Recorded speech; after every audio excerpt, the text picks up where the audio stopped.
ప్రభు సన్నిధికి వచ్చినటువంటి దేవుని బిడ్డలందరూ కూడా ప్రత్యేకమైన వందనాలండి. షాలోమ్. ప్రభు వారు మిమ్మల్ని దీవించును గాక. ఈ దినమందు ప్రభు వారు మనకు సిద్ధపరిచినటువంటి వర్తమానం, ఆయన మాటకు మనము విధేయత కలిగి ఉండాలి. ఏం కలిగి ఉండాలండి? విధేయత కలిగి ఉండాలి, లోబడాలంటండి. చాలా మంది దేవుని వాక్యానికి, దేవుని మాటకు లోబడరండి. వాక్యమై ఉన్న దేవుడు మన దేవుడు. ఆమేన్, హల్లెలూయా. ఎవరంట? వాక్యమై ఉన్న దేవుడు. ఆదిలో వాక్యముండెను, ఆ వాక్యమే దేవుడై ఉండిను. మన దేవుడు వాక్యమే ఉన్న దేవుడు గనక ఆయన మాటకు, ఆయన వాక్యానికి నీవు నేను లోబడాలి, విధేయత చూపాలంట. విధేయత చూపితే, విధేయత కలిగి ఉంటే, ఆయన మాటకు లోబడితే ఆటోమేటిక్ గా ప్రభు ఆశీర్వాదాలు పొందుకుంటూనే ఉంటాం. ఆమేన్, హల్లెలూయా. లోబడకపోతే నష్టం, లోబడితే ఆశీర్వాదం. కనుక మొదట దేవుని సన్నిధిలో ఆయన మాటకు, వాక్యానికి లోబడే మనస్సు నాకివ్వు ప్రభువా అని ప్రార్థన చేసుకోవాలి. వాక్యానికి ముందు, ప్రభువా ఈ దినమందు నువ్వు మాతో మాట్లాడుతున్నావు గనక ఈ మాటకు నేను లోబడతానయ్యా, ఈ వాక్యానికి లోబడతానయ్యా, లోబడే మనస్సు నాకివ్వు ప్రభు అని ప్రభువుకు ప్రార్థన చేసుకొని వర్తమానం వినడానికి సిద్ధపడాలి. ఆమేన్, హల్లెలూయా. 2వ రాజుల గ్రంథము 4వ అధ్యాయము 1వ వచనాన్ని మనం గమనించినట్లయితే, 2వ రాజుల గ్రంథము 4వ అధ్యాయము 1వ వచనం అండి. ప్రభు అంటున్నారు, నా సేవకుని మాటను నేనే రూఢీపరుస్తాను, ఆయన మాటను నేను నెరవేరుస్తాను అంటున్నాడు. ఆమేన్, హల్లెలూయా. ఏంటంట? తన సేవకుని మాట అంట ఆయన నెరవేర్చే దేవుడుగా ఉన్నాడు, రూఢీపరిచే దేవుడుగా ఉన్నాడు. యెషయా గ్రంథం 44వ అధ్యాయము 26వ వచనంలో ఆ మాట ఉందండి. యెషయా గ్రంథం 44:26లో, నేను నా సేవకుని మాటను రూఢీపరుస్తాను, నెరవేరుస్తాను. నా సేవకుని ప్రార్థన నేను వింటాను. నా సేవకుడు ఏది కావాలని ఆశ కలిగితే ఇది నేను నెరవేరుస్తాను, నా సేవకుని మాటను నెరవేరుస్తాను అంటున్నాడు. ఇక్కడ 2వ రాజుల గ్రంథం 4వ అధ్యాయం 1వ వచనంలో శిష్యుని భార్య ఎలీషా దగ్గరకు వచ్చినటువంటి సందర్భం అండి. చదువుతారా?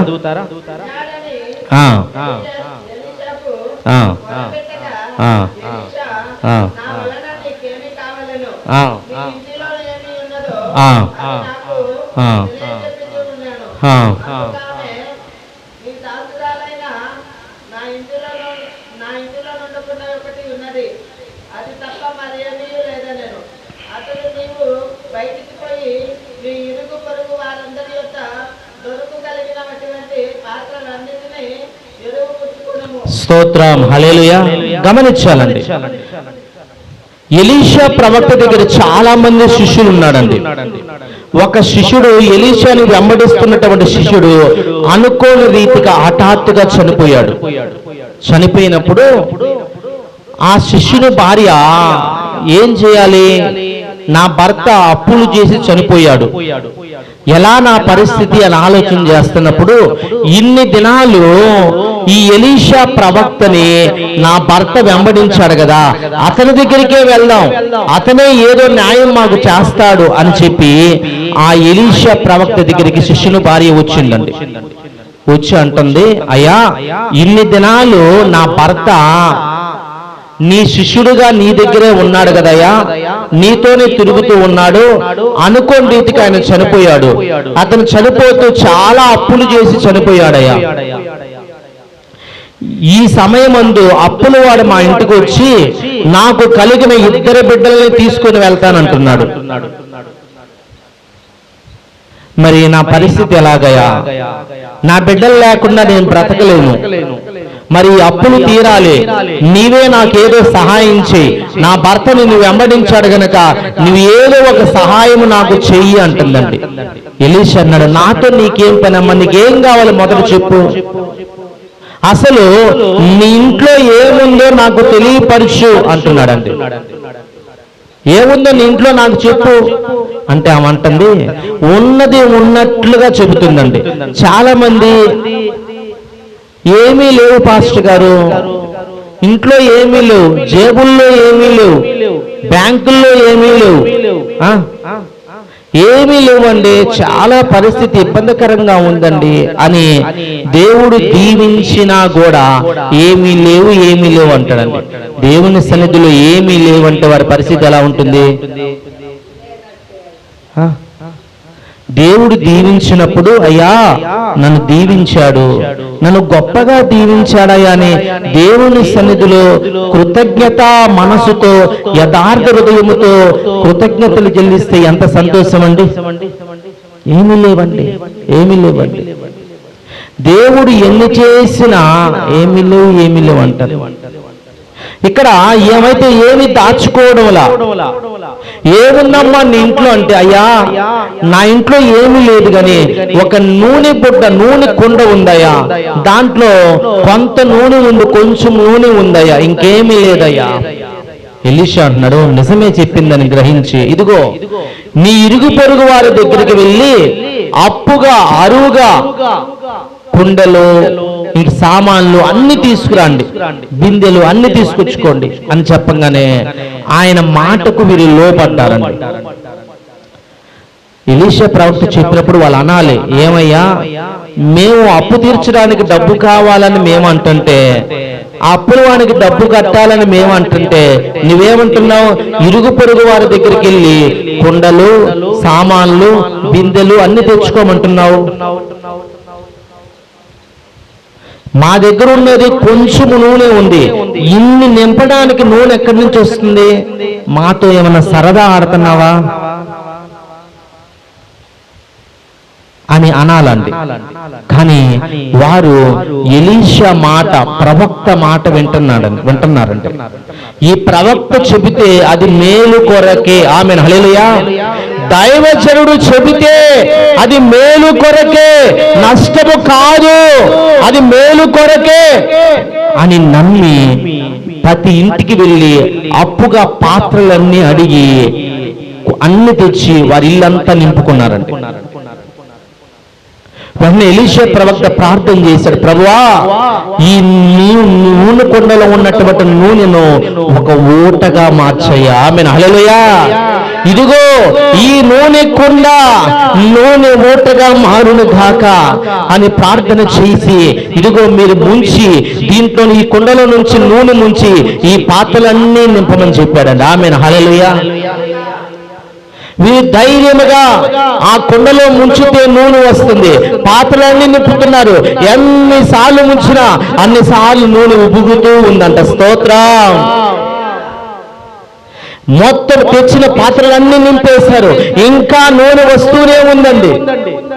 ఎలీషా ప్రవక్త అంటాడు, ఇంకా ఎవరి దగ్గర సామాన్లు ఉన్నాయేమో, పాత్రలు ఉన్నాయో, ఖాళీ పాత్రలు ఉన్నాయేమో, కుండలు ఉన్నాయేమో, అన్నీ తెచ్చుకోండి, ఇంకా నింపండి. అయ్యా అన్ని ఊరంతా తిరిగామయ్యా, అన్ని ఇండ్లు తిరిగాము, ఇంక ఎవరి దగ్గర ఖాళీ పాత్రలు లేవయ్యా అనగానే ఆ నూనె ఓటంట ఆగిపోయిందంట. స్తోత్రం హల్లెలూయా. అతను అన్నాడు, ఇదిగో అమ్మా ఈ నూనె అంతా ఇల్లు తిరిగి అమ్మి మీ అప్పులు తీర్చుకోండి. ఆమేన్ హల్లెలూయా. దేవుడు దారి చూపిస్తాడంటే ఏం చేస్తాడంట? ఒక్కసారిగా మన మీదకి ఒక డబ్బులు కట్టలొచ్చి పడవండి. మన వాళ్ళ ఆశ ఏందో తెలుసా? బాగలేదంటే నేను వెళ్తే నేను మందిరంలో అడుగు పెట్టంగానే వెంటనే బాగైపోవాలి. నేను మందిరంలో అడుగు పెట్టంగానే నాకున్న అప్పులన్నీ ఇప్పుడే వెళ్ళిపోవాలి. ఏంటంట అన్ని ఇప్పుడే వెళ్ళిపోతే నువ్వు 5 సంవత్సరాలుగా 4 సంవత్సరాలుగా 2 సంవత్సరాలుగా సంవత్సరంగా నువ్వు అప్పుల మీద అప్పులు చేసి నువ్వు మూట కట్టుకుంటే ఆ మూట అంతా ఇప్పుడు ఎగిరిపోతుందా? చేయడానికేమో 4-5 సంవత్సరాలు, తీర్చడానికేమో 1 గంట. స్తోత్రం హల్లెలూయా. మన వాళ్ళ ఆశలు ఆ విధంగా ఉంటాయి. ప్రార్థన చేయాలి, ప్రభువా ఈ అప్పులు తీర్చుకోవడానికి మార్గము నాకు చూపించయ్యా, ఏదో ఒక దారి చూపించయ్యా. ఇదిగో అయ్యా నేను అనేక సంవత్సరాలుగా రోగంతో బాధపడుతున్నానయ్యా, స్వస్థత కలగడానికి మార్గము చూపించయ్యా. నీ చిత్తమైతే దర్శించి స్వస్థపరచు, నీ చిత్తము కాకపోతే సరైన వైద్యుని వద్దకు నన్ను నడిపించు. ఆమేన్. హల్లెలూయా. ప్రభువుని అడగాలండి. ఓపిక కలిగి నిరీక్షణ కలిగి ప్రభువుని అడిగితే నువ్వు తప్పించుకోవడానికి, శ్రమల్లో నుంచి బయటికి రావడానికి, ఇబ్బందుల నుంచి బయటికి రావడానికి, అప్పుల్లో నుంచి బయటికి రావడానికి, రోగాల బారి నుంచి బయటికి రావడానికి, స్వస్థత కలగడానికి, విడుదల కలగడానికి దేవుడే మార్గం చూపిస్తాడు. ఆమేన్. హల్లెలూయా. వారికి నూనె ఓటలు పుట్టించాడు, ఒక దారి చూపించాడు. ఆ దారి ద్వారా వీటిని అమ్మి కష్టపడి మీరు ఇల్లు తిరిగి అమ్ముకొని మీ అప్పులు తీర్చుకోమని చెప్పాడు. స్తోత్రం. హల్లెలూయా. అంతే కదండి, దేవుడు దారి చూపిస్తాడండి. జాబు లేక ఇబ్బంది పడుతున్నావు, కొంచెం నువ్వు అభివృద్ధి పొందాలి, నువ్వు ఫలించాలి. దేవుడు ఏం చేస్తాడు? ఇదిగో నీకు ఒక జాబ్ ఇస్తున్నాను, దీని ద్వారా నీ కుటుంబాన్ని పోషించుకో. ఆమేన్. హల్లెలూయా. ఏదో ఒక దారి దేవుడు ఇస్తాడండి. ఇదిగో నీకు ఆరోగ్యం ఇస్తున్నాను, నీకు బలం ఇస్తున్నాను, నీకు శక్తి ఇస్తున్నాను, నీకు ఇచ్చిన బలముతో నువ్వు కష్టపడి పని చేసి నీ అప్పులు తీర్చుకో. ఆమేన్. హల్లెలూయా. ఏదో ఒక దారి చూపిస్తాడండి. దేవునికి మనము లోబడాలి. ఎలీషా మాటకు ఆమె విధేయత చూపించింది. ఏం చేసిందట? లోబడింది. పాత్రలు తెచ్చుకోమంటే లోబడింది. ఆ నూనె కుండల నుంచి నూనె తీసిపోయమంటే నూనె ఉందో లేదో అని ఆమెకు తెలుసు. ఈ కుండలో నూనె లేదయ్యా, ముంచితే నూనె ఎలా వస్తుంది అని తిరిగి సమాధానం చెప్పకుండా, మాట్లాడకుండా దైవజనుడు చెప్పినట్టుగా ముంచింది. నూనె ఉబ్బుకుతూ ఉందంట. ఆమేన్. హల్లెలూయా. అందుకే అంటున్నాడు దేవుడు, నా సేవకుని మాట నేను రూఢీపరుస్తాను. ఆమేన్. హల్లెలూయా. నా సేవకుని మాట నేను నెరవేరుస్తాను. మీరు విధేయత కలిగి ఉంటే, మీరు లోబడితే మీ జీవితాల్లో నేను కార్యాలు చేస్తానంటున్నాడు. ఆమేన్. హల్లెలూయా. ఆ శిష్యుని భార్య లోబడింది కనుక అద్భుతం జరిగి ఆమె అప్పులన్నీ తీర్చుకోవడానికి మార్గము తెరవబడింది. ఆమేన్. హల్లెలూయా. చదువుదామా? యోహాను సువార్త 2వ అధ్యాయము 1వ వచనం. యోహాను సువార్త 2వ అధ్యాయము 1వ వచనం.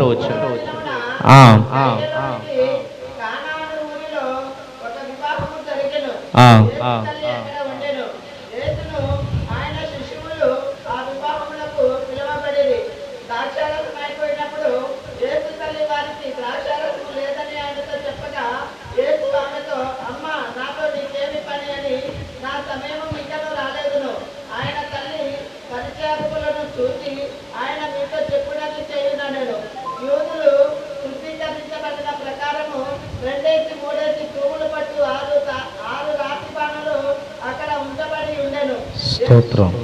చదవండి.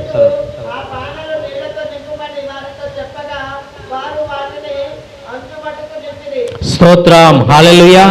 చెప్పాలి. హల్లెలూయా. గమనించాలండి, ఇక్కడ యేసుక్రీస్తు వారు 3వ దినమందు కానా విందుకు అటెండ్ అయ్యానండి. ఆ కానా విందులో ఏం జరిగింది? ద్రాక్షారసము అయిపోయిందండి. ద్రాక్షారసం అయిపోయింది అన్న విషయము మరియకు తెలిసి యేసు తల్లి అయిన మరియ యేసయ్య దగ్గరికి వెళ్ళి, అయ్యా, ఈ వివాహములో ఒక కొరత ఉందయ్యా, ఇదిగో అనుకున్న దానికంటే జనం ఎక్కువ వచ్చారు, ఇదిగో ద్రాక్షారసం అయిపోయింది కనుక ఏదైనా సహాయం చేయగలవా అని యేసు తల్లి యేసుతో చెబుతుందండి. యేసయ్య అంటున్నాడు, నాతో నీకేం పనమ్మా, నా సమయం ఇంకను రాలేదు, నా సమయం ఇంకా రాలా. చూశారండి, యేసు ప్రభు వారి తల్లితో చెబుతున్న, నాతో నీకేం పని, ఎప్పుడు ఏం చేయాలో, ఎలాగ చేయాలో, ఎవరికి చేయాలో నాకు తెలుసు, ఎందుకు నన్ను తొందర పెడుతున్నావు, నాతో నీకేం పని, నా సమయం ఇంకా రాలేదు, తగిన సమయమందు నేను మేలు చేస్తాను, కీడైతే చెయ్యను, మేలే చేస్తాను కనుక నువ్వు ఆగమ్మా అన్నాడండి. యేసు తల్లి వెళ్ళిపోయింది. వెళుతూ అక్కడ ఉన్న పని వారికి చెప్పిందంట, అయ్యా, ఇదిగో అక్కడ యేసు ప్రభు వారు ఉన్నారు, అతను మీతో ఏమి చెప్పినా మీరు మారు మాట మాట్లాడకుండా ఆయన చెప్పినట్టుగా చేయండి. ఆమేన్, హల్లెలూయా. ఇక్కడ సమయము రాలేదు అంటున్నాడండి. చాలా మంది అంటారు, అయ్యా పాస్టర్ గారు, మరి ఇంకా మా జీవితాల్లో కార్యం జరగడం లేదేంది, స్వస్థతలు రావడం లేదేంది, నెమ్మది రావడం లేదేంది, జాబులు రావడం లేదేంది, మాకు ఫలింపు లేదేంది, వివాహాలు జరగడం లేదేంది, సంతానం కలగడం లేదేంది అని బాధపడుతూ ఉంటారండి. ప్రభువారు అంటారు, నా సమయం ఇంకనూ రాలేదు. ప్రభువారికి ఒక సమయం ఉందండి. తగిన సమయమందు మేలు చేసే దేవుడండి. హన్నా వచ్చి దేవుని మందిరములో మూలుగులతో కూడిన ప్రార్థన చేసి వెళ్ళింది. ఏలి అన్నాను ఆశీర్వదించి పంపించాడు. ఇంటికి వెళ్ళంగానే అన్నాకి ప్రెగ్నెంట్ కలగలేదనిస్తుంది. గర్భద్వారాలు తెరవబడలా. ఎప్పుడంటే కొన్ని దినాలు గడిచిన తర్వాత దేవుడంట అన్నాను జ్ఞాపకం తెచ్చుకున్నాడంట. ఆమేన్, హల్లెలూయా. చేసి చాలా రోజులైంది ప్రార్థన చేసి. కొన్ని దినాల తర్వాత అన్నాను జ్ఞాపకం తెచ్చుకొని అన్నాను దర్శిస్తే అప్పుడు అన్న చక్కటి సంతానాన్ని కన్నది. ఆమేన్, హల్లెలూయా. చూసారా, సమయం ఉందండి. ప్రతిదానికి ఒక సమయం ఉంది. అందుకే అంటాడు ప్రభువు, నాకు సమయం ఇంకా రాలేదు. ప్రార్థిస్తున్నారు మీరందరూ, కన్నీరు విడుస్తున్నారు మీరందరూ, మొర్ర పెడుతున్నారు, మీ ప్రార్థన దేవునికి అప్పగిస్తున్నారు. కానీ ఆ ప్రార్థనకు జవాబు ఇస్తాడు. కానీ దానికి ఒక సమయము ఉన్నది. ఆమేన్, హల్లెలూయా. దానికి ఒక సమయం ఉందండి. ఆ సమయము కొరకంట మనము ఎదురు చూస్తూ ఉండాలంట. ఆమేన్, హల్లెలూయా. ఎదురు చూడాలంట. ప్రభువు చేసేంత వరకు ఓపికతో నిరీక్షణతో ఎదురు చూస్తే తగిన సమయమందు దేవుడు కార్యాలు చేస్తాడు. లోబడాలంటే దేవునికంట విధేయత చూపాలి. నా సమయం ఇంకా రాలేదు, తగిన సమయమందు చేస్తాను అని మీ అందరితో దేవుడు మాట్లాడుతున్నప్పుడు మీరేం చేయాలంటే మౌనం వహించి ఆ సమయం కొరకు ఎదురు చూస్తే దేవుని కార్యాలు చూడగలుగుతారు. కనుక ఎదురు చూడాలి. ప్రియ దేవుని బిడ్డలారా, ఎదురు చూసే వారిగా ఉండాలండి. ఇక్కడ యేసుక్రీస్తు వారు చెప్పినప్పుడు అంట ఆ శిష్యులు మౌనముగా ఎదురు చూస్తున్నారంట. ఆ శిష్యులు పిలిచి యేసుక్రీస్తు వారు అంటున్నారు, అయ్యా ఇదిగో మీరు వెళ్ళి ఆరు తూమెలు ఖాళీగా ఉన్నాయి కదా, రాతి తూమెలు ఖాళీగా ఉన్నాయి కదా, వాటిని అంతా కూడా నీళ్లతో నింపమని ఆ దాసులకు చెప్పాడంట. పనివారికి చెప్పినప్పుడు ఆ పనివారు వెళ్ళి ఆ 6 రాతి బాణల నిండుగా నీళ్లను నింపారు. వాళ్ళు అనొచ్చు, ద్రాక్షరసం అయిపోయిందని మేం బాధపడుతుంటే ద్రాక్షరసం ఉండవలసిన స్థానములో నీళ్లతో నింపమంటున్నావేందయ్యా, ఏంది, ఎందుకు ఇలా చేస్తున్నావు? ద్రాక్షరసం ఉండవలసిన స్థానములో ఎందుకు నీళ్లను నింపమంటున్నావు? ఇది మేము చెయ్యము. మా యజమానికి తెలిస్తే మా జాబులు పోతాయి, మేము చెయ్యము అని అనాలండి. కానీ యేసు తల్లి చెప్పింది కదా, మీరేం మాట్లాడకుండా ఆయన ఏది చెబితే అది చెయ్యండి. కనుక ఆ దాసులు పనివారంట ఏం మాట్లాడకుండా ఆ 6 రాతి బాణల నిండుగా నీళ్లతో నింపేశారంట. నింపినాక యేసయ్య ప్రార్థన చేసి ఒక కొంచెము ఆ ద్రాక్షరసాన్ని తీసుకొని ఆ అధికారికి, ఆ విందు అధికారి దగ్గరికి తీసుకెళ్ళమన్నాడంట. ఆమేన్, హల్లెలూయా. ఆ విందు అధికారి అంట ఆ ద్రాక్షరసాన్ని తాగి చాలా మధురంగా ఉందంట ఆ ద్రాక్షరసం.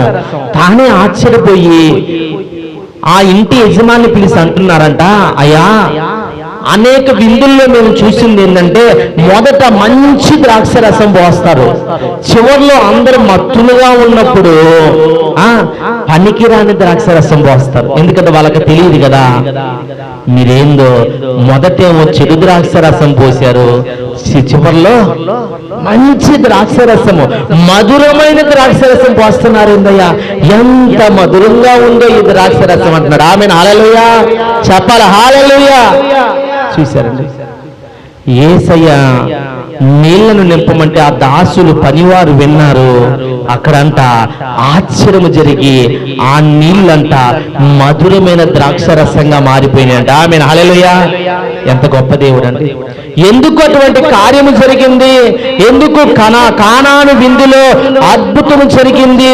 ఎందుకు నీళ్లు ద్రాక్షరసంగా మార్చబడ్డాయి అంటే ఆ శిష్యులు, ఆ పనివారు యేసయ్య మాటకు లోబడ్డారు, విధేయత చూపారు. స్తోత్రం, హల్లెలూయా. దేవుని మాటకు నువ్వు విధేయత చూపితే, దేవునికి నువ్వు విధేయత కలిగి ఉంటే దేవుని కార్యాలు చూడగలుగుతావు. నీ జీవితాలు కట్టబడితే, నీ హృదయంలో ఉన్నటువంటి బాధ, వేదన, దుఃఖము సమస్యము తొలగిపోతుంది. ఎప్పుడంటే దేవునికి నువ్వు లోబడితే, విధేయత కలిగి ఉంటే ఆ కార్యాలు నువ్వు చూడగలుగుతావు. ఆమేన్, హల్లెలూయా. నీరు ద్రాక్షరసంగా మారడానికి మెయిన్ కారణము పనివారు విధేయత కలిగి ఉండడం అండి.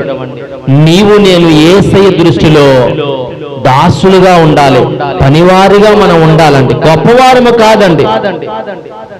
యేసుక్రీస్తు వారు దేవాతి దేవుడై ఉండి ప్రభు వల్ల ఆరాధన బల్లారాధన సమయంలో ఏం చేశాడు? నడుముకు తువాలు చుట్టుకొని అందరి పాదములు కడిగారు, తుడిచాడు. ఎందుకంటే ఆయన దాసుడుగా ఉన్నాడండి. మరి మనం గొప్పవారమా? కాదు ప్రియ దేవుని బిడ్డారా. నీవు డబ్బు ఉండొచ్చు, ఆస్తి ఉండొచ్చు, జాబులు ఉండొచ్చు, పొలాలు ఉండొచ్చు, ఇండ్లు ఉండొచ్చు, నువ్వు గొప్ప స్థాయిలో ఉండొచ్చు అండి. కానీ దేవుని దృష్టిలో ఇవేమీ పనికిరావు. దేవుని దృష్టిలో తగ్గింపు కావాలి, విధేయత కావాలి, లోబడే మనస్సు కావాలండి. ఆయన దృష్టిలో ఎవరైతే తగ్గించుకుంటారో, లోబడతారో, విధేయత కలిగి ఉంటారో వారు హెచ్చింపబడతారంట. స్తోత్రం, హల్లెలూయా. నువ్వు హెచ్చింపబడే స్థాయికి రావాలంటే మొదట తగ్గించుకోవాలి, విధేయత కలిగి ఉండాలి. ఆమేన్, హల్లెలూయా. మరి విధేయత కలిగి ఉంటున్నావా? విధేయత కలిగి ఉంటే దేవుని కార్యాలను నీవు చూడగలుగుతావు ప్రియ దేవుని బిడ్డారా. మరి విధేయత కలిగి ఉండాలండి, దేవునికి లోబడాలి ప్రియ దేవుని బిడ్డారా. చదువుదామా? హెబ్రీయులకు రాసిన పత్రిక 6వ అధ్యాయం 8వ వచనం. హెబ్రీయులకు రాసిన పత్రిక 6వ అధ్యాయం 8వ వచనం. మొదటి రాజులు 17వ అధ్యాయం 10వ వచనం అండి. మొదటి రాజులు 17:10 చూసినట్లయితే యొక్క విధవరాలు యేసుక్రీస్తు వారు పరమ తండ్రి అనే దేవుడు ఏలియాతో మాట్లాడుతున్నాడు. ఏలియా, నువ్వు సారేపతి విధవరాల దగ్గరికి వెళ్ళు, నేను పోషిస్తాను అని చెప్పి పంపించాడండి. పంపించిన తర్వాత అక్కడికి వెళ్ళంగానే ఆ సారేపతి విధవరాల దగ్గరికి వెళ్ళి ఆమెతో అంటున్నాడు, అమ్మా నేను తాగడానికి కొంచెము నాకు నీళ్లు తెచ్చి ఇవ్వమనంగా నా వెళుతూ ఉండగానే మరలా పిలిచి ఆ నీళ్లతో కూడా మీ ఇంట్లో ఏముందో అది చూసుకొని ఒక చిన్న రొట్టె ముక్క తినడానికి తీసుకురా అని చెప్పాడండి. చెప్పినప్పుడు ఆమె అంటుంది, అయ్యా మా ఇంట్లో కొంచెం నూనె, కొంచెం పిండి మాత్రమే ఉందయ్యా. ఈ దినమందు ఆ నూనెతో ఆ పిండితో రొట్టెలు చేసుకొని తిన్నాము, రేపటి దినము నుంచి ఏమీ లేదు కనుక చనిపోదామని మేము అనుకుంటున్నాం. మరి మేము తినాలనుకున్నటువంటి అది మీకు ఇవ్వమంటున్నావు ఎలాగయ్యా అంటే ఆయన అంటున్నాడు, ఇదిగో నా దేవుడైన యెహోవా తండ్రి అంటున్నాడు, నీ నూనె బుడ్డలో నూనె తరగదు, నీ నూనె కొని అదేవిధంగా నీ యొక్క నూనె పిండి పిసికి ఆ తొట్టెలో పిండి తరగదు. స్తోత్రం, హల్లెలూయా. మొదట ఫలము నాకు తీసుకురా. దైవజనుడైన ఏలియాకి మొదటి ఫలాన్ని తీసుకురా, మొదటి అప్పాన్ని తీసుకురా అని చెప్పంగానే ఆమె వెళ్ళేసి, బాధతో ఉందో ఏమో తెలియదు, బాధతోనే వెళ్ళి ఆ యొక్క రొట్టెను చేసి మొదటి అప్పాన్ని తీసుకొచ్చి ఆ దైవజనుడికి ఇచ్చిందంట. స్తోత్రం, హల్లెలూయా. మొదటి ఫలాన్ని ఇవ్వగానే ఆ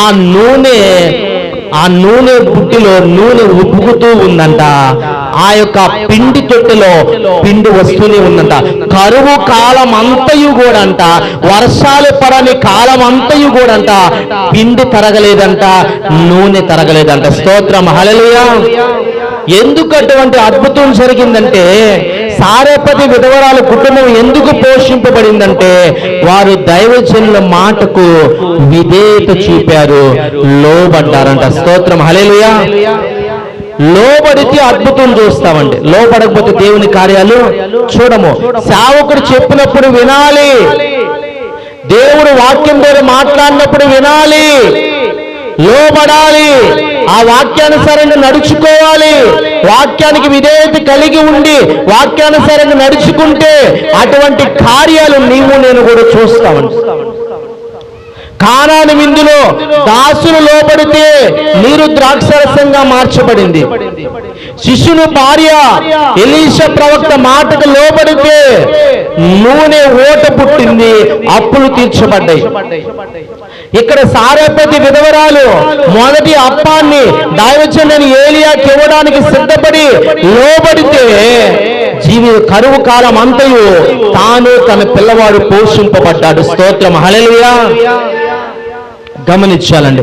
కనుక నీవు దేవునికి విధేయత కలిగి ఉండాలి, దేవుని మాట నీవు వినాలండి. హెబ్రీయులకు రాసిన పత్రిక 6వ అధ్యాయం 8వ వచనాన్ని గమనించినట్లయితే,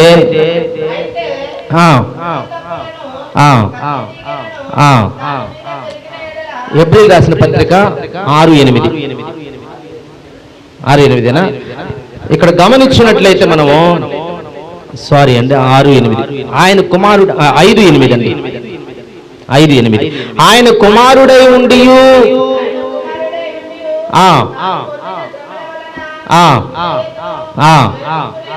స్తోత్రం, హల్లెలూయా. యేసుక్రీస్తు వారు పరమ తండ్రికి కుమారుడై ఉండి శ్రమల వలన విధేయత నేర్చుకున్నాడు. దేని వలన అండి? ఈ లోకానికి సామాన్యమైన వ్యక్తిగా, బాలుడిగా ఈ లోకానికి వచ్చాడు. ఈ లోకములో ప్రజలందరి చేత తృణీకరింపబడ్డాడు, కొరడాలతో కొట్టబడ్డాడు, దూషించబడ్డాడు, కల్వరి శిలువలో మరణించి మరణాన్ని జయించి తిరిగి లేచాడండి. స్తోత్రం, హల్లెలూయా. తండ్రి మాటకు లోబడి మరణానికి, శిలువ శ్రమలకు తన్ను తాను అప్పగించుకున్నాడంట, విధేయత చూపాడండి. అందుకే అన్ని నామముల కంటే ఆయన నామము హెచ్చింపబడింది, అన్ని నామముల కంటే ఆయన నామం పైనామముగా చేయబడింది. ప్రతి నోరు ఆయన స్తుతిస్తుంది. ప్రియ దేవుని బిడ్డారా, ఇదిగో తండ్రి సింహాసనమందు ఆసీనుడై ఉన్నాడు, భూమి మీద పరలోకమందు కూడా అధికారము కలిగిన వ్యక్తిగా యేసుక్రీస్తు వారు ఉన్నారంట. ఆమేన్, హల్లెలూయా.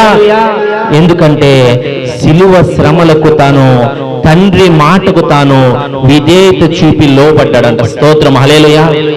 మనం లోబడమండి, లోబడితేనే దేవుని కార్యాలు చూస్తామండి.